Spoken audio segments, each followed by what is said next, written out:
Hello everybody, welcome to Snyder's Inc. and it's time for the final part in this top 55 Unsolved Mysteries, leaving viewers astonished. We gonna go right into it, ladies and gentlemen. Hit the like button, subscribe button, comment, think down below. Let's go. The murder of Cheryl Coker. Born on April 24, 1972, in Dayton, Ohio, to Edward and Mary Overman, Cheryl Coker grew up as a vivacious, cherished daughter, gaining popularity among friends and admiration from teachers. After completing her education at Stebbins High School, she secured a job at General Motors. In 1999, she found love and married William Bill Coker, who lovingly adopted Cheryl's daughter, Marisa, from a past marriage. By 2003, the couple had another daughter together, named Michaela. A dedicated mother and student, Cheryl achieved her associate's degree from National American College in 2010. By 2018, she was working as a crash technician at KLD Associates and, alongside Bill, cherished moments with their granddaughter, Marisa's daughter. An ardent sports fan, Cheryl never missed an opportunity to cheer for her local team, the Columbus Crew. However, the couple's personal life was complicated. They'd been experimenting with an open relationship, but by 2018, Cheryl had enough. She gave Bill an ultimatum: commit to monogamy or face a divorce. Despite this, Cheryl soon learned of Bill's workplace affair and filed for divorce on September 21, 2018. Bill, shocked, sent her a message highlighting his financial concerns, particularly if the couple should divorce. Cheryl, seemingly undeterred from her decision to end the relationship, shared this with her friends, even joking about her own safety. Then, on October 2nd, Cheryl vanished mysteriously. Shortly before she disappeared, Bill and Michaela attended a family wedding in Orlando, Florida, but Cheryl chose to stay behind. Cheryl was apparently unaware that Bill had attended the wedding with his girlfriend. Upon their return, Cheryl resumed her usual routine, dropping Michaela at Stebbins High School and later engaging with friends on Facebook. Soon after, however, she became unreachable. Alarmed by her mother's silence, Michaela reached out to Cheryl's sister Margie, who reported her missing. At the start of the investigation, police relied on Cheryl's family to trace her last known location. Utilizing the Find My iPhone feature, they discovered Cheryl's SUV, abandoned at a strip mall parking lot. Surveillance footage revealed a mysterious man dressed in black parking her car. Alas, due to camera limitations, only the car's entrance. It's cause cameras, you are 2018, 2019, you have a shitty camera like this, there's no excuse for that. That is pure laziness. Y'all get better cameras than that, put some money in it. And exit from the lot were captured. However, this same black-clad figure was spotted in various locations, arousing investigators' suspicions. Detectives reached out to Bill, piecing together the events leading to Cheryl's disappearance. Despite Bill's claim of Cheryl's risky behavior, the police found no evidence supporting it. Suspicion grew when surveillance footage from a local store captured Bill, clad in black, with a conspicuous injury on his arm. Though Bill offered an alibi, Cheryl's acquaintances highlighted the strained relationship and shared the eerie text from Cheryl. Yeah, I'm pretty sure Bill here is our suspect. He's probably the one that did it, or at least knows who did it because he paid them to do it. Hinting at her potential fate. Months passed with no sign of Cheryl, leading the Riverside police to treat the case as a potential homicide, naming Bill as their primary suspect. The chilling truth surfaced in April 2020, when a mushroom forager stumbled upon human remains near the Coker residence. Identified as Cheryl through dental records, the condition of the remains made it challenging to determine the exact cause of her death, but foul play was evident. Even today, Bill remains the focal suspect, but he has yet to face any charges. The enigma surrounding Cheryl Coker's demise persists. Anyone with information about the case may contact the Ohio Bureau of Criminal Investigation at 800-282-3782. Number 14. The Wyoming Incident. The phenomenon known as the Wyoming Incident remains shrouded in mystery and intrigue, representing a chilling intersection of technology, psychology, and potential malevolence. Emerging from the relative quietude of the western state of Wyoming, this bizarre occurrence has given many pause about the vulnerabilities inherent in broadcast systems. even in our modern age. Television broadcast hijackings have been, historically, a rare form of protest, joke, or technical experimentation. However, the Wyoming incident was distinctly different from other such happenings. Those who happened to be tuned into the local programming channel during the incident were initially taken aback as their regular viewing was disrupted, replaced by a series of disconcerting messages, along with unsettling images and video. The most unsettling part of this interruption was the relentless montage of disembodied human faces portraying a bizarre gamut of emotions. The stark transitions between the scenes, punctuated every 10 to 15 seconds by an eerie special presentation message, only added to the growing sense of unease among viewers. But it wasn't just the visuals that unnerved those who witnessed it, it was the accompanying audio track. The images were accompanied by droning music, almost a synthesizer-esque track. Numerous residents who viewed the broadcast for more extended periods reported a series of concerning symptoms. From the visceral reactions of vomiting to the disconcerting experiences of headaches and hallucinations, the effect seemed to span both the physical and psychological domains. This led many to speculate, were they witnessing some kind of intentional attack, or even something of a potentially paranormal nature? Expert analyses attempted to shed light on the situation. It was discovered that embedded within the broadcast was a subtle, almost imperceptible frequency oscillating between 17 and 19 hertz. Such low-frequency sounds, known as infrasound, have been determined to produce peculiar and at times unsettling effects on the human body.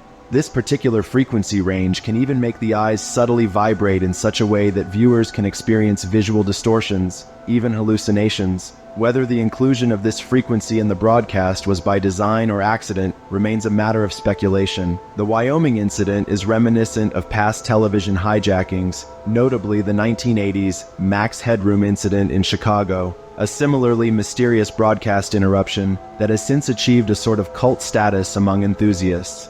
However, what makes the Wyoming incident particularly chilling is its contemporaneity. In an age of increased digital security and comparably stringent broadcast regulations, such incidents should, theoretically, be nearly impossible. Adding to the intrigue is the absolute anonymity maintained by the perpetrators.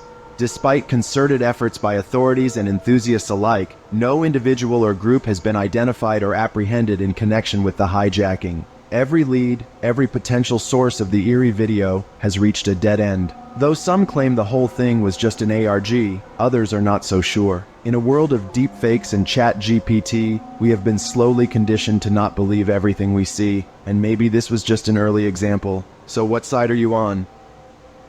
Number 13. The disappearance of Connie Linroy. In 1990, Connie Linroy, a 24-year-old business school student and recent divorcee, was starting to navigate the dating world again after a breakup. On the evening of June 1st, she drove her 1980 light blue Chevy Citation to the apartment of a man she'd recently met named Greg. They, along with Greg's friend Brad, planned to have drinks at a local bar called the Hayloft in Mount Clemens, Michigan. The three of them left Connie's car at Greg's and headed to the bar around 10 p.m. Security footage from the bar's entrance captured Connie, dressed in a black mini dress with a floral skirt, as she and her companions arrived.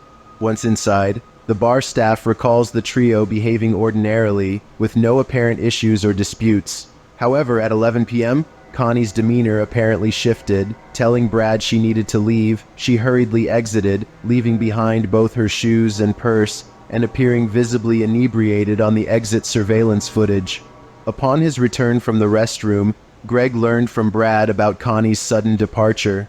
They promptly searched the parking area, but she was already gone. They remained at the bar till closing, hoping she'd return, but she never did. Shortly after her exit from the bar, there was an unconfirmed sighting of Connie near a payphone close by, where she was standing alongside a 1970s model car. However, no one saw her entering the car. Subsequent footage during the investigation confirmed Connie's lone, unsteady exit from the bar. A later alleged sighting placed Connie at Newport Apartments, another spot just minutes from the bar. However, after a thorough investigation, police deemed it unrelated and not credible. Regarding the investigation, both Greg and Brad cooperated fully with the police, providing consistent accounts, and were subsequently cleared of any involvement. The bar staff corroborated their story, adding that Connie consumed 4 drinks that evening. Both her ex-husband and a former boyfriend were also interviewed, but were cleared due to solid alibis. Interestingly, Connie had a previous instance in early 1990 where she left her home barefoot following an argument with her ex-boyfriend. There are multiple theories regarding Connie's disappearance. Given her intoxicated state, some speculate she might have accidentally fallen into the nearby Clinton River, though extensive searches yielded no evidence. Others suggest she might have been drugged, possibly by an individual at the bar who then trailed her. The unconfirmed payphone sighting might indicate she attempted to contact someone for a ride, either successfully or unsuccessfully. Another theory proposes that she might have been approached and abducted by a passerby while wandering near the road. In 2019, a fresh attempt to resolve the mystery emerged when Detlet Melissa Stevens from the Macomb County Sheriff's Office reopened Connie's case to pursue any new leads. If you have any information on the disappearance of Connie Lynn Royce, please contact the Macomb County Sheriff's Office at 5... Okay, I've come to a conclusion. Chills on top 15 makes me tired. The way his voice is just makes me tired. It has to be. 586-307-9358. Number 12, neveropenit.rar. In the dark recesses of the internet, where myths and legends thrive, one tale from the early 2000s stands out: the story of the neveropenit.rar file, a digital artifact purportedly so terrifying that it could drive a person to madness, or worse. The legend began in 2003 within an online community of horror enthusiasts. This forum was a hub for those intrigued by the macabre, the unsettling, and the downright eerie. One thread on the forum, dedicated to discussing the most terrifying file on the internet, became a focal point for users to share and discuss disturbing photos, videos, and files they had stumbled upon during their digital explorations. This included creepy scenes extracted from horror movies and amateur tapes, genuinely unsettling real-world footage, and supposed authentic captures of paranormal activities. Amid this ocean of spine-chilling content, one file began to stand out, gaining an infamous reputation: neveropenit.rar. A user, whose identity has since been lost to time, shared a link to this file with a chilling personal account. He claimed that the file's contents were so traumatizing that after viewing it, his hair turned gray at just 19 years old. But rather than sharing the file directly, this user added another layer of mystery. He provided the file as a password-protected archive, only revealing the password to those who dared to request it, seemingly aware of the unspeakable horror it contained. As days turned into weeks, the forum was abuzz with whispers and rumors. A particularly unsettling account emerged, suggesting that a forum member had opened the file and was so petrified that he died of sheer terror. This member was reportedly found lifeless in front of a broken monitor, but intriguingly, no traces of the opened file were found on his computer. The plot thickened when the original uploader of the file reportedly met a tragic fate. He allegedly took his own life, leaving behind a final, cryptic message: "She came for me, never opened the file." Following this, another report surfaced about a girl who had managed to open the file. While she survived the ordeal, she was said to have lost her sanity due to whatever it was she witnessed after opening the file. In her case as well, evidence of the file had mysteriously disappeared from her computer. The file's reputation grew, and its legend made sporadic appearances on various online forums over the years. In a notable incident in 2007, a hacker claimed to have deciphered the archive's secrets. As supposed proof of his feat, he uploaded what he claimed was the contents of the file. However, keen-eyed users soon discerned discrepancies, leading the hacker to confess to his deception. In 2009, the legend of neveropenit.rar resurfaced again. An American college student claimed to possess the elusive password to the archive and offered to share it for a fee. Predictably, this too was exposed as a ruse, further shrouding the true nature of the file in mystery. In-depth studies of the file revealed it to be a seemingly ordinary archive containing a .gif file, intriguingly named eeriness.gif. Given the file type, it was surmised to be some form of animation, but its precise contents remain a mystery to this day. Numerous attempts to break open the archive's digital locks have proven futile. No one has been able to definitively verify the content of the original file or understand its purportedly haunting effects. During investigations, an old program from the early 2000s, WinRAR decrypting system, surfaced. It claimed to be able to crack the rare file's password.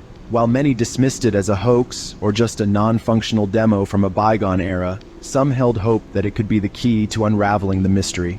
A later claim came from a user named GarbageBird, who declared that they had successfully unlocked the file. However, inconsistencies in the supposed evidence they presented, notably in the sizes of the files they presented, cast doubt upon these assertions. To this day, the mystery of the true contents of neveropenit.rar remains unresolved, a testament to the internet's ability to birth and nurture enigmatic tales.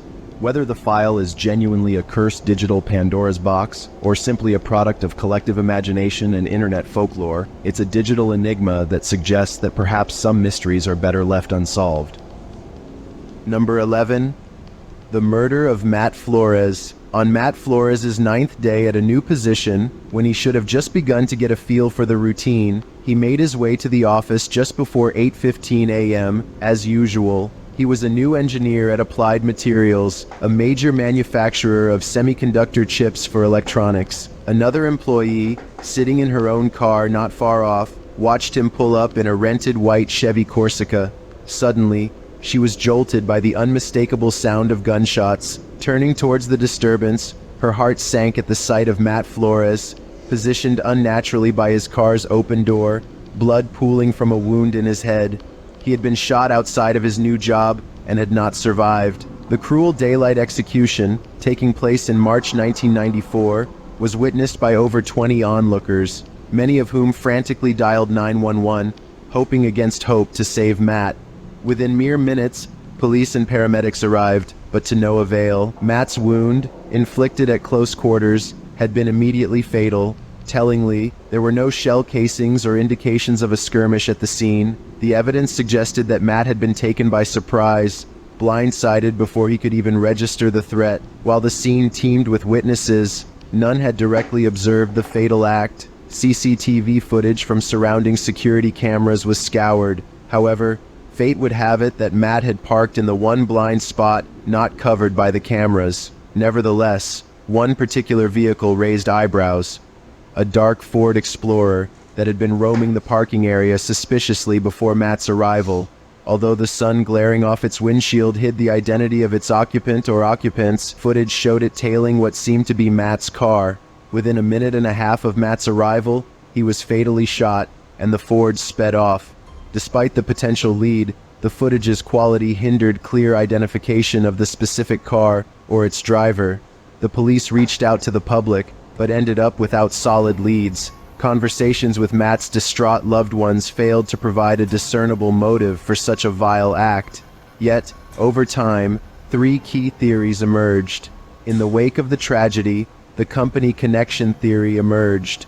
A year prior to Matt's murder, in 1993, another Applied Materials employee was found dead under mysterious circumstances. Rumors initially began to circulate about a possible serial killer targeting company staff, only to be quelled when the perpetrator of the earlier murder was convicted and discovered to have no affiliation with the company. Matt had a murky history in the military, which raised more questions about his murder. During his time in the Army, Matt was linked with Nicholas Gang, a man whose own death was veiled in ambiguity. While initially deemed a hit and run, subsequent findings contraindicated this, adding to the enigma. By 2016, every trace of Matt's military tenure had vanished. This led many to wonder if the two men had been privy to confidential or compromising information, and if this knowledge had potentially marked them for death. Then there's the theory of mistaken identity. The Chevy Corsica Matt was driving on the day he died was a rental. It's conceivable that someone, with malevolent intent, had been targeting the driver of a similar car and, in a grave case of mistaken identity, targeted Matt instead. This theory suggests a chilling possibility that Matt's death might have been an error and the true target was another individual. The investigation into Matt Flores' death spanned 4 states, involved over 1,000 interviews, and burned through more than $100,000, yet nearly 3 decades later, Matt's untimely end remains shrouded in mystery, with only grainy CCTV footage providing a tantalizing, if frustrating, clue. Anyone with information on the case is asked to call the Santa Clara Police Tip Line at 241-9495. A $100,000 reward is being offered to anyone whose information can finally bring closure to this case. Number 10. Alex from 4chan. In the labyrinthine depths of 4chan's notorious B-board, originally a space intended for the posting of random content at the whims of its users, one post had intrigued the community by posing a challenge to the board's participants. The Allure? A tantalizing prize rumored to be hidden amidst debris in Elizabethton, Tennessee. The challenger supplied precise coordinates directing seekers to an old, deserted lot surrounded by 3 large, vacant warehouses. These structures bore a curious resemblance to former airplane hangars, suggesting a history long forgotten. Given 4chan's history of hoaxes and deceptions, the community met the claims of a prize with a heavy dose of skepticism. They questioned the legitimacy of the challenge, with many believing that this was just another elaborate troll. Attempting to lend credibility to his claim, the original poster insisted the location was secure with no police presence. He persistently egged on the online audience to venture out and retrieve the prize. As supposed further proof, chilling images began to appear in the thread, dark, unsettling, and ambiguous. Still, the community hesitated, pushing the user to escalate the stakes. He shared another macabre photograph, hinting cryptically about an old friend, and another hint at the coveted prize. My man, this is how serial killers entice their view people to come get killed. Intriguingly, one photo seemed to carry some kind of text or inscription, though this could not be deciphered by the users. The digital trail went cold when the original poster vanished. However, after several days of... All I saw was come something... hold on. Come something 24 April 2013.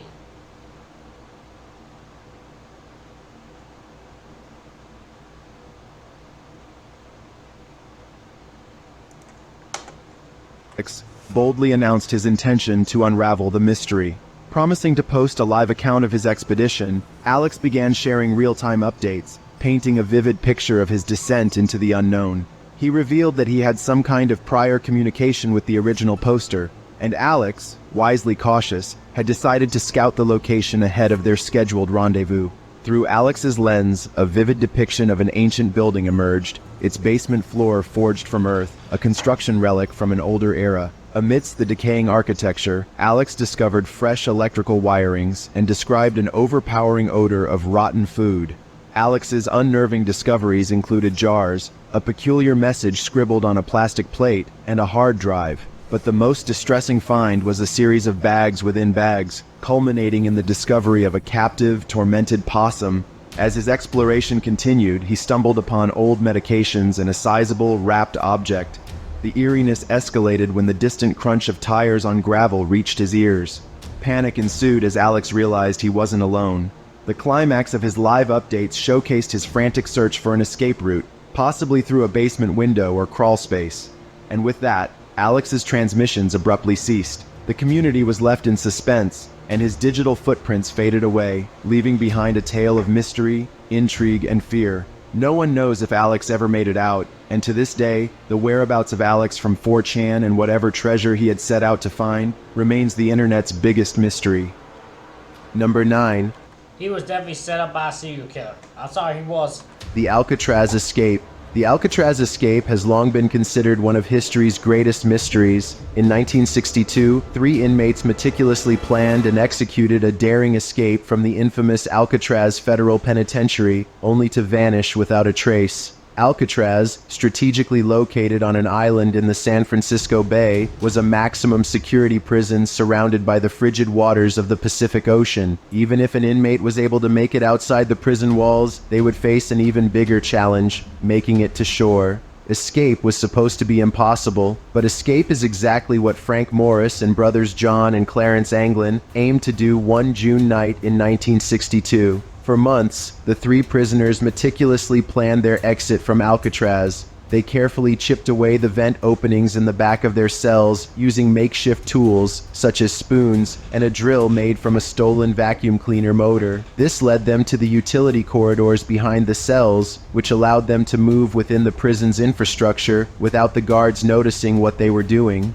On the night of June 11th, the men set off with a makeshift raft and life jackets created from dozens of old raincoats. After squeezing through the vent openings and getting into the utility corridor, they climbed to the roof of the cell block. From there, they scaled the building to the ground floor, crossed a security fence, made their way to the one part of the shoreline that the guard tower couldn't see, and launched their raft. The men were never seen again, or so the story goes. It was hours before guards discovered the men were missing. They had constructed dummy heads and bodies, featuring hair clippings from the barber shop for added authenticity. Guards counted the men throughout the night on their bed. This is amazing. This entire escape from this prison is amazing.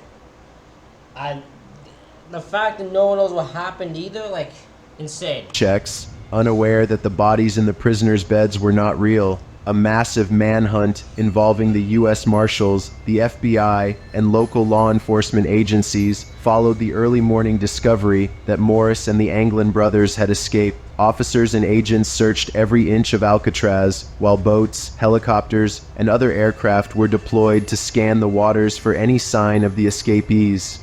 Parts of the makeshift raft used in the escape were discovered floating in the bay, along with Ziploc bags of personal effects, including photos of family members and addresses. At this point, the FBI felt fairly certain the men had died in the bay, likely being pushed out to sea by the strong currents. They wouldn't have survived long in the icy water, and it was unlikely any of them would willingly let go of items so dear to them. While death might seem the most likely outcome, the idea of the three prisoners making it to shore and living their lives under the radar has long persisted. Various sightings came in from across the country in the months that followed, but none could be substantiated. The FBI search was officially open until December 1979. After nearly 2 decades of speculation and an exhaustive search effort, the FBI concluded the men had perished. They passed the case on to the U.S. Marshals Service. A report from CBS News claimed that in 2013, John Anglin wrote a letter to the San Francisco Police Department as the last surviving member of the trio. In 2022, 60 years after they made their escape, the U.S. Marshals Service released age-progressed images of the escaped prisoners. They are still looking for them. Number 8. Steppe Geoglyphs. High above Kazakhstan, Google Earth unveiled an age-old secret etched on the terrain below. This is a mystery rooted in ancient history intertwined with modern technology. Here, on the north...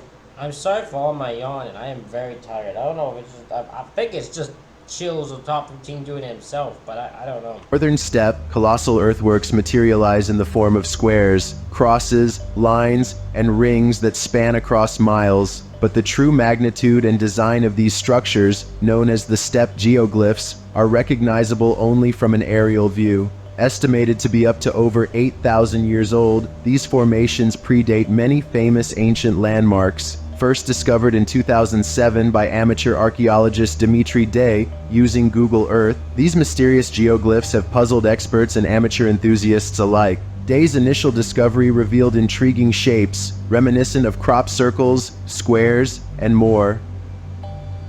In the subsequent years, the tally of these geoglyphs has increased to around 260, with each discovery adding to the complexity of their origins and purposes. To gain better insight into these puzzling formations, NASA turned its gaze towards them. Utilizing space-age technology and imagery from satellite contractor Digital Globe, NASA captured detailed photographs of these geoglyphs. Such was the significance and curiosity around these glyphs that even astronauts aboard the International Space Station were assigned the task of photographing the region. Dr. Compton J. Tucker, a senior NASA scientist, found these geoglyphs truly remarkable. Expressing his amazement, he remarked, "I've never seen anything like this. These mysterious geoglyphs have puzzled experts and amateur enthusiasts alike." The intrigue deepened as these discoveries challenged conventional archaeological narratives. At the time these glyphs were estimated to have been constructed, the region was primarily inhabited by nomadic Stone Age tribes. The sheer complexity and size of these geoglyphs seemed to surpass the known capabilities of such communities. Given the glyphs' age, archaeologists and scientists grapple with a series of questions. Who were the people behind these designs? What tools and methods did they employ to construct these large-scale structures? Were these geoglyphs designed for art, communication, rituals, or perhaps a blend of all three? Some theorize that these structures served as horizontal observatories to monitor the movements of the sun. To this date, excavations into a few of the structures have not revealed any buried remains or artifacts, so it remains unclear how they were constructed. The interest in these geoglyphs has surged over the years. After their formal introduction at an archaeological conference, these glyphs have garnered global attention, especially since some initially feared it was all a hoax due to the structure's incredible scale and complexity. The steppe geoglyphs of Kazakhstan serve as a testament to humanity's ancient past, urging us to reevaluate our understanding of early civilizations and their capabilities. Their very existence challenges our perceptions and pushes us to explore beyond the known boundaries of ancient human achievements. Number 7. The Disappearance of Jimmy Hoffa. James Riddle. Jimmy Hoffa. Good old Jimmy Hoffa, the man who might be buried inside under a stadium in New Orleans. Was born on February 14, 1913, in Brazil, Indiana. Hoffa grew up in a working-class family and left school in the 9th grade to work and support his family. He met his future wife, Josephine Poziwak, at a non-unionized laundry workers' strike in March 1937. They went on to have 2 children together, daughter Barbara and son James. Hoffa became involved in unions at a young age. It all began at an early grocery store job where he tried to form a labor union to fight poor working conditions and low pay. Even though Hoffa was younger than many of the other workers, he showed real courage and confidence, and they trusted him. After leaving the grocery store, Hoffa joined the Teamsters, a labor union that covers both the United States. I'm not saying much here because I know this like an hour or so video, so unless I really have a lot to say in this one, I'm just kind of letting the thing go through. And Canada. Hoffa quickly climbed through the ranks to become head of Teamsters Local 299, then all the Detroit locals, and then of all the Teamsters in Michigan. He gained a reputation for being charismatic, but also bold enough to confront employers about their treatment of workers. In 1952, he became the national vice president of the Teamsters. 5 years later, Hoffa was elected president. Under his leadership, the union's membership base and influence across the nation increased drastically. Unfortunately, Hoffa developed a bit of a reputation for not doing things by the book. The first charges laid against him came just 2 years after he was made president. On March 14, 1957, Hoffa was arrested for trying to bribe an aide to the U.S. Congress's Select Committee. He adamantly denied these claims and was later acquitted. But this arrest led to further investigations into Hoffa's behavior and actions. In 1963, Hoffa was indicted on charges of jury tampering and attempted bribery during a previous trial in Nashville, Tennessee. He was convicted the following year and sentenced to 8 years behind bars, along with a $10,000 fine. Hoffa received further convictions for related crimes in the years that followed, which amounted to a 13-year sentence. However, on December 23, 1971, Hoffa was released after serving a little less than 5 years when President Richard Nixon commuted his sentence to time served. Following his release, Hoffa had plans to regain control of the Teamsters, but this would never be. On the morning of July 30, 1975, Hoffa left his home in Bloomfield Township, Michigan, for a scheduled meeting at the local Machus Red Fox restaurant. Hoffa failed to return that night, and his wife Josephine reported him missing early the next day. He was last seen outside the restaurant, where witnesses reported seeing him waiting in the parking lot for a car to pick him up. Some sources suggest that Hoffa was supposed to meet Anthony Provenzano, a Teamsters official with mafia connections, and Anthony Giacalone, a known mobster, that day. Provenzano and Giacalone both denied this was the case. In 1982, Jimmy Hoffa was declared legally dead. Despite the best efforts of the FBI and other law enforcement agencies, no definitive evidence has ever been found pointing to Hoffa's whereabouts. Perhaps organized crime bosses wanted to stop Hoffa regaining control of the Teamsters. It is likely we will never know. Number 6. The Merry Man. Nestled within the arid expanse of Australia's outback lies an enigma of epic proportions. This is the Merry Man, the world's largest geoglyph depicting an Aboriginal man poised with a throwing stick, seemingly on a hunt for birds or wallabies. This does look really cool. Like, you see the thing there, head, there's another arm, body, leg, another leg. Yeah, that is one hell. That is insane. If that's actually a thing. Like, to even find this is insane.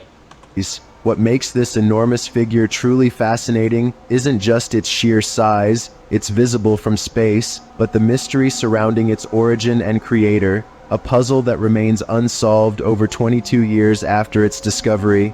Located about 60 kilometers west of the tiny township of Marie in South Australia, this vast geoglyph sprawls over a plateau of otherwise barren terrain. The discovery of this colossus was as surprising as its very existence. Trevor Wright, a charter pilot, was navigating between Mare and Coober Pedy on June 26, 1998, when he stumbled upon the colossal figure imprinted on the earth below. The scale of the Mare Man is awe-inspiring. Standing at 4.2 kilometers tall, it encompasses an area with a perimeter of 15 by 28 kilometers. At its inception, the outline was a profound 30 centimeters deep and stretched up to 35 meters wide. Experts, using the evidence at hand, conjectured that the figure was likely sculpted with a bulldozer over several weeks. Weeks? That looks like that'd take a while to get that to be that perfect. Like, how do you even go check? You have to have a plane or something to make sure that goes the way you want it to go. Or did the person who did this have no actual plans to make this? Like, it just was doing yard work and it just happened to, against this whole land, and just happened to make this perfect fucking thing. I doubt that's the case. But, like, how do you even check to make sure this is done right? Yet, no artist stepped forward, and no visible clues offered further hints. A solitary track marked the entrance and exit from the figure, devoid of footprints or tire impressions. The police, despite rigorous investigations, were left puzzled. Intriguingly, shortly after its discovery, anonymous press releases were received by Australian media. Certain peculiarities in these notes hinted at a non-Australian origin. Measurements were in the imperial system, a departure from Australia's use of the metric. The terminology used was also uncharacteristic of Australian parlance. Further deepening the mystery, a pit nearby the site housed an eclectic collection of items: a satellite photo of the geoglyph, a jar with a U.S. flag, and a cryptic note alluding to the Branch Davidians, a cult from Texas known for a tragic standoff in 1993. A few months later, in January 1999, another clue surfaced near the figure's nose: a plaque bearing an American flag, the Olympic rings, and a quote from H. Finlayson's "The Red Center" was discovered. The excerpt paints a vivid picture of wallaby hunting using traditional throwing sticks, accompanied by illustrations reminiscent of the Mare Man. There is debate over whether these clues point towards the creator of the geoglyph, or if they were deliberately placed to obfuscate the truth. As with any mystery, theories have abounded. The locals of Mare, a town with merely 60 inhabitants, were rife with speculation. A popular theory suggests that the geoglyph was a publicity stunt orchestrated by a scenic flight operator to bolster tourism. This idea held water as charter flights in the region surged due to a sudden influx of tourists eager for a glimpse of the mysterious figure. Extraterrestrials, warnings to politicians, and other elaborate theories made the rounds. Yet, the most plausible theory pointed towards Bardius Goldberg, an Australian artist known for his ambition to craft a space-visible artwork. Intriguingly, when probed about the Mare Man, Goldberg remained evasive, neither confirming nor denying his involvement. His subsequent death has left this theory dangling in uncertainty. While still shrouded in mystery, the Mare Man swiftly became an emblem of South Australia, beckoning countless tourists. However, nature's inexorable touch meant the geoglyph has gradually been fading. Locals realized that the site, restricted from public access due to its location on native tidal lands, was eroding, and soon the iconic figure was at risk of vanishing altogether. By 2013, NASA confirmed the diminishing visibility of the geoglyph through imagery from the Landsat 8. This revelation galvanized the local community. A concerted 5-day restoration effort employed GPS-guided machinery to etch wind grooves into the figure, the hope that nature... Wow, so they did a whole effort just to save this geoglyph or whatever it's called to make it look Sarah. It does not disappear as it was fading over time. Once responsible for its erasure, might aid in its preservation, filling the grooves with vegetation. Today, the Mari Man still stands, not just as a testament to the artistic audacity of its creator, but as a symbol of Australia's rich cultural landscape and the enduring allure of unsolved mysteries. Number 5. Victor Garina. On September 12, 1983, Victor Garina arrived for his usual shift at the Wells Fargo Express Company. The 25-year-old father of two was employed as a car guard for the company's armored vehicles. Garina's superiors saw him as a diligent, trustworthy employee. He was engaged at the time to Ana Soto and seemed to have a stable, normal life. When Garina arrived at work, he asked his supervisor, James McKeon, if he could park the Buick LeSabre he had borrowed from a friend inside the building adjacent to Bay 5. Recent thefts from cars in the parking lot had made everyone anxious, so it was not surprising, and McKeon okayed it. As planned, Garina and his partner Timothy Gerard then did their scheduled route, collecting over $3 million in notes from local banks and businesses. The vaults inside Wells Fargo had over $4 million. At 9 p.m. that evening, Garina, Gerard, and McKeon were alone in the terminal. Garina very quietly disarmed both of his co-workers and forced them onto the floor. After taping their mouths shut, tying their arms behind their backs, and duct taping their feet together, he covered their heads with jackets and injected them with a liquid that he said would make them sleep. Subsequent tox screens, however, showed no known drugs in their systems. With no one to stop him, Garina loaded $7 million in cash from the armored vehicle and the vaults into the Buick. As Garina pulled out of the bay, Gerard and McKeon heard him honk his horn once, as if to signal a partner in crime. Garina's co-workers eventually freed themselves and notified the police. The next day, Garina's car was found dumped less than 10 miles away. There were 2 guns inside, but not a single dollar of the $7 million. The investigation that followed pinned Garina. So this guy's whole goal was to get in there, rob the place, and get out. He got out $7 million and has not been found or heard from since. Man completed his goal. End of story. The man completed his goal. Garina as a member of Los Macheteros, a terrorist group advocating Puerto Rican independence from the United States. Tracing his movements, authorities believe Garina was moved to Mexico with a portion of the cash in the months that followed the heist.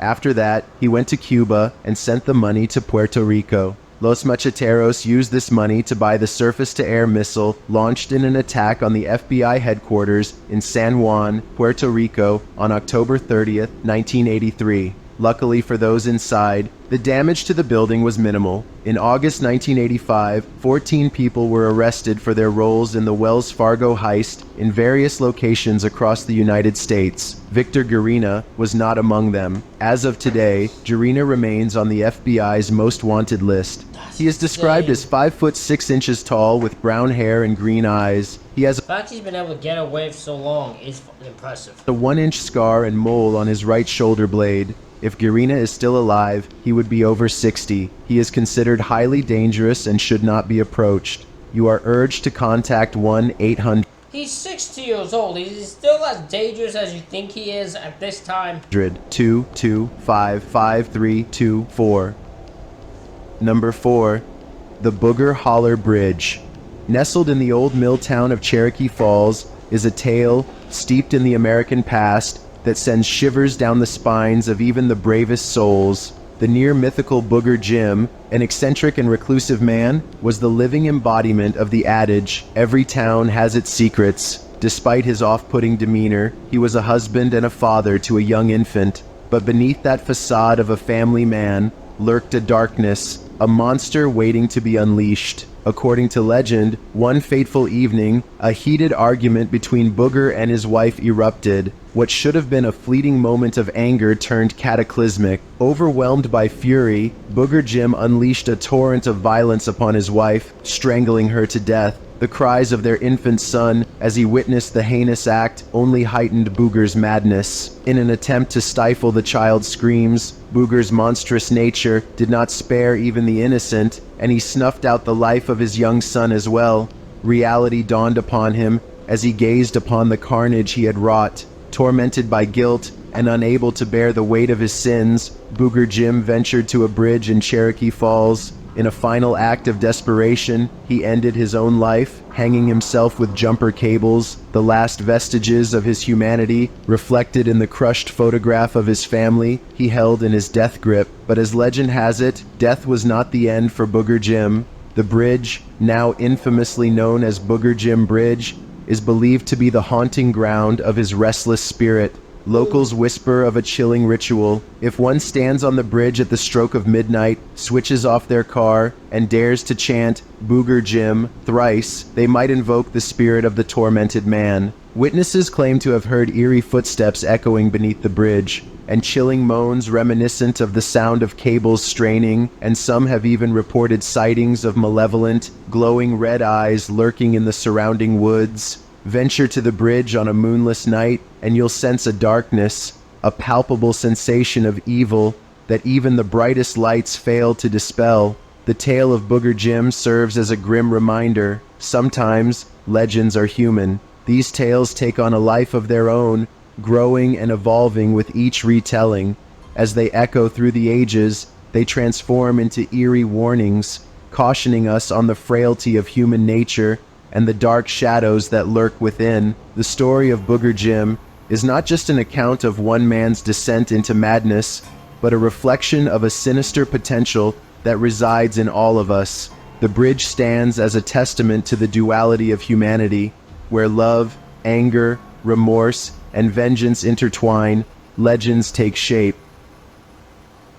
Number 3.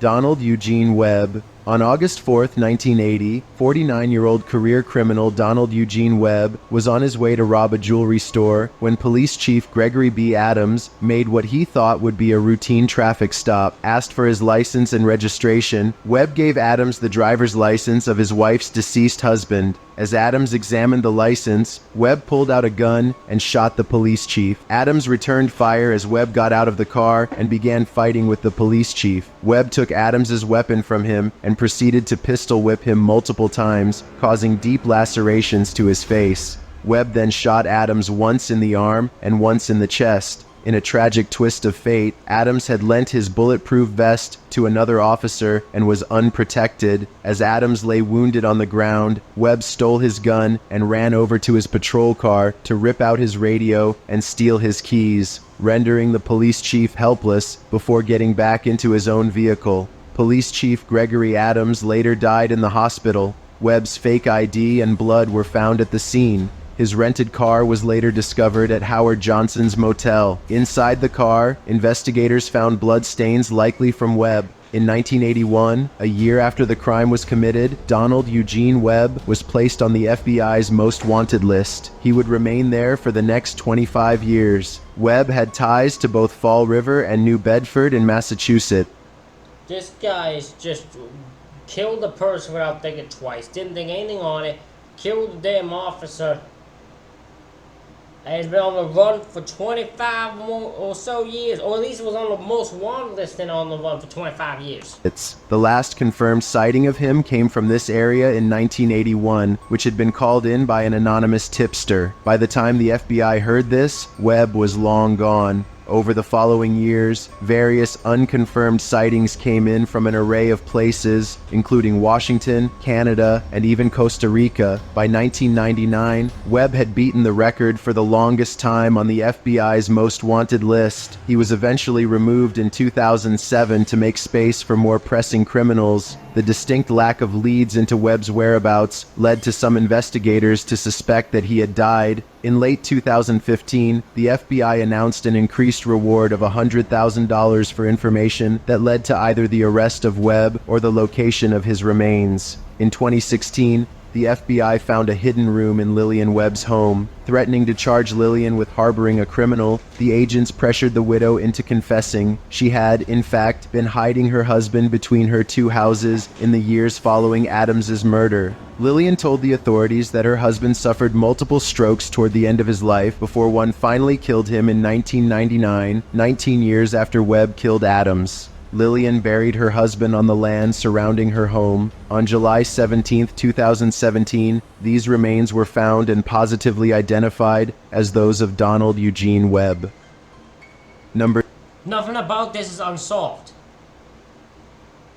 That's not unsolved. He killed someone, figured out where he went, he was hidden, you found his body, you guys' remains, he's identified, you caught, even though he's dead, you still caught him. It's not unsolved, nothing unsolved about it. Number 2. Skinwalker Ranch. The American Southwest holds many mysteries. This is a place I want to go to. But few are as perplexing and widely discussed as the enigmatic Skinwalker Ranch in northeastern Utah. Nestled within the Uinta Basin, a region defined by a rich history of folklore and contemporary reports of the unexplained, this ranch has earned a reputation as one of the most intensely studied paranormal hotspots in the world. The tales associated with this 500-acre ranch span centuries, involving shape-shifting witches, unidentified flying object sightings, and paranormal activities that baffle even the most skeptical minds. Skinwalker Ranch gets its sinister name from its deep-rooted history with the indigenous inhabitants of the region. Located on land traditionally belonging to the Ute tribe, the term Skinwalker derives from Navajo folklore. In Navajo culture, skinwalkers are malevolent entities believed to have the power to transform into animals or other humans. While the skinwalker legend is an intricate aspect of Navajo belief, fragments of its tales have permeated into mainstream culture, giving rise to various chilling stories. One such tale intertwines the legends of the Navajo with those of the Utes. The legend speaks of a time when the Navajo unleashed skinwalkers upon the Ute tribe during a period of strife, and as the stories go, these very skinwalkers continue to roam the lands of the Uinta Basin to this day. In 1994, the Sherman family, unaware of the ominous legends, purchased Skinwalker Ranch, hoping for a peaceful life in their new rustic home. But peace was not what awaited them. Over the years, they experienced a series of unnerving events that defied logical The story of Skinwalker Ranch is pure insanity. Mr. Ball told us the story of it one time, but this isn't. It's just pure insanity. I want to visit it so badly. Explanation. One night, Terry Sherman encountered a giant wolf on his property. In a desperate attempt to protect his family, he shot at it multiple times. Astonishingly, the bullets seemed to have no effect. To make things even more bizarre, the wolf's tracks mysteriously vanished as Terry pursued it. The wolf's supernatural demeanor and its uncanny disappearance begged the question, could this creature have been a manifestation of the ancient Skinwalker legends? But that wasn't all. The Shermans reported witnessing inexplicable lights in the sky, eerie voices that seemed to hover above them, unexplained patterns in their fields, and chilling cattle mutilations. Driven to the brink, the Shermans sold the ranch in 1996, desperate to escape the inexplicable horrors. Enter Robert Bigelow, an eccentric millionaire with an insatiable curiosity for the unknown. In 1996, having established the National Institute for Discovery Science, NIDSI, the previous year, Bigelow purchased the ranch. Instead of fearing the mysteries of Skinwalker Ranch, he embraced them, converting the ranch into a center for paranormal research. Under NIDSI's purview, researchers documented numerous unexplained occurrences. They reported seeing bizarre creatures, encountering cattle mutilations, and experiencing equipment malfunctions, despite their state-of-the-art gear. These reports further cemented the ranch's reputation as a hotspot for paranormal activity. Despite significant investments and numerous investigations, NIDSI disbanded in 2004 without revealing any earth-shattering discoveries. The property remained under their control until 2016, when it changed hands to another group keen on uncovering its secrets. Utah real estate magnate Brandon Fugel revealed himself as the ranch's new owner. Alongside the announcement came the launch of a History Channel reality TV series, The Secret of Skinwalker Ranch. This show aimed to document the scientific exploration of the ranch's mysteries, bringing a fresh perspective to age-old tales. Much like their predecessors, Fugel's team faced numerous inexplicable phenomena, from malfunctioning equipment to unexplained health ailments, and yes, among the staff was a security expert with the striking name of Dragon. What is truly happening at Skinwalker Ranch? Several theories have been posited, from elaborate hoaxes for financial gain to extraterrestrial and interdimensional visitors. One prevailing perspective is rooted in skepticism, suggesting that the stories about the ranch are exaggerated or fabricated to capitalize on potential investments and marketing opportunities. This theory argues that narratives surrounding supernatural occurrences can inflate the property's value and draw attention that can be turned into financial benefits through tourism or media deals. The basis for this is what seems to be coincidental timing of claims of mysterious activity and potential financial or media attention. However, a counter to this is that the selling price of the ranch wasn't unusually high, indicating that the Shermans may not have been primarily motivated by immediate financial gain. Another popular theory is that Skinwalker Ranch is a focal point for extraterrestrial activity, possibly even an alien base. This belief is bolstered by the numerous reports of unidentified flying object sightings, mysterious airborne lights, and strange technological malfunctions. Moreover, the cattle mutilations reported on the ranch, noted for their inexplicable precision, have been argued to be the handiwork of advanced extraterrestrial beings. However, skeptics often question why extraterrestrial beings would center so much of their activity on just one area, especially if they wanted to remain hidden from human observation. Building on the idea of otherworldly visitors, some posit that the observed phenomena are not from beings from another planet, but rather entities or forces from a parallel universe or another dimension. This theory draws on accounts of apparent doorways or portals that have appeared in the sky over the ranch, which might suggest entry or exit points from other dimensions. What the hell is this? Low-key with that? Low-key and freaking thing where you just touch a hole in the sky and a bunch of aliens come out of it from the marbles? What the hell is this all about?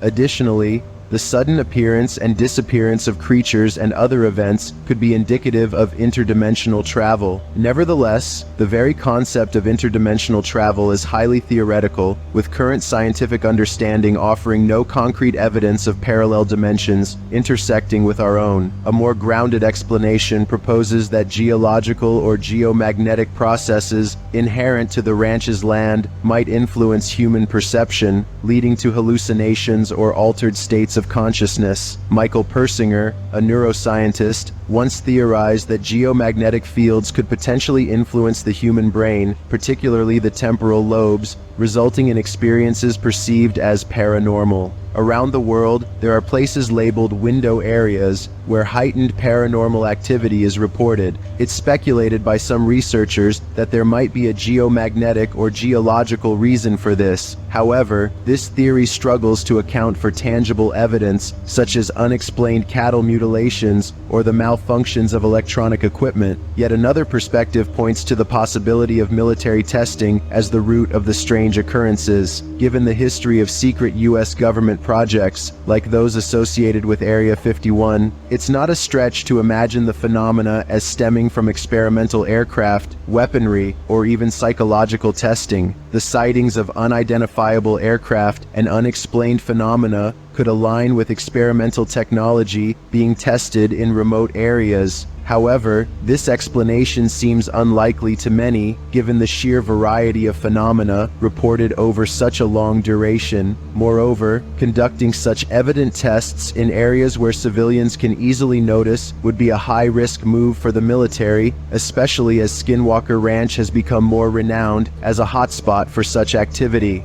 Lastly, considering the ranch's location in areas historically inhabited by the Ute tribe and near Navajo territories, there are beliefs that the land may be under the influence of Native American curses or that it holds unique spiritual significance. The legend of the Skinwalker, a malevolent being in Navajo tradition, is central to this theory. Both the Navajo and the Ute have tales and beliefs about the area that precede modern reports of paranormal activity. However, some argue that this theory might oversimplify or misconstrue Native American beliefs and legends. In the end, the true nature of the phenomena at Skinwalker Ranch remains one of the modern world's great mysteries, with each theory potentially explaining a piece of the puzzle, but none providing a comprehensive explanation. Today, while public access to Skinwalker Ranch remains restricted, the allure of its tales continues to captivate. For those keen to experience a hint of its mystique, nearby campsites offer unidentified flying object-themed tours, and local state parks provide stargazing opportunities. As to what truly lies at the heart of Skinwalker Ranch's mysteries, the search continues. One thing is for certain, the Uinta Basin, with its rich history and stunning landscapes, remains a beacon for both the curious and the brave. Number 1. Alejandro Castillo. On October 24, 2017, Alejandro Castillo was placed on the FBI's most wanted list for the murder of his co-worker and ex-girlfriend, 23-year-old Truquan Lai Sandy Lay. Nearly 6 years later, Castillo remains at large. There is... My man is still on the run. My man knew how to get away. He just knew how to escape the people. He's the best of the best, know how to escape. Currently a $250,000 reward for his capture. Alejandro Rosales Castillo was born on November 26, 1998, in the state of Arizona. In 2016, Castillo was 17 years old and working at a restaurant in Charlotte, North Carolina, where he met Sandy Lay. Castillo had borrowed a sum of money from Lay during a brief period when they were dating, money he still owed her when that relationship ended. On August 9, 2016, Castillo sent Lay a message asking to meet up so he could repay her. Lay, eager to recover the money she had asked Castillo for repeatedly, agreed and arranged to meet him at a Quick Trip in Charlotte. The last time anyone saw Sandy Lay alive was at the Quick Trip. Little is known about what happened next. Castillo's new girlfriend Amia Feaster drove him to meet Lay. Authorities believe that Castillo forced her to withdraw money from her bank account, possibly at gunpoint. Lay's uncle says $1,000 was withdrawn from an ATM, emptying her account. Then, it is thought Castillo took Lay out to an isolated wooded area in neighboring Cabarrus County, shot her once in the head, execution style, and left her body in a ravine. Castillo and Feaster then made a run for it in Lay's Toyota Corolla. They abandoned her car outside a Phoenix bus shelter before heading to Nogales, Arizona, where they were captured on surveillance footage crossing into Mexico. This was the final confirmed sighting of Castillo. On October 20th, 2016, Amia Feaster turned herself over to authorities in Aguascalientes, Mexico. She was extradited and charged with accessory after the fact of felony murder and larceny of a motor vehicle. Feaster claimed she and Castillo had spent the last 2 months living with his cousins in Aguascalientes. Then, Castillo disappeared. Investigators believe he is likely still hiding out in Mexico. If you believe you have information that could aid in the arrest of Castillo, you are urged to contact your local FBI office or Charlotte's FBI office at 704-672-6100. Ladies and gentlemen, that is it for this reaction video. Let me know what you think in the comments. Hit the like button, hit the subscribe button. Thank y'all for watching. I'll see y'all for the next one.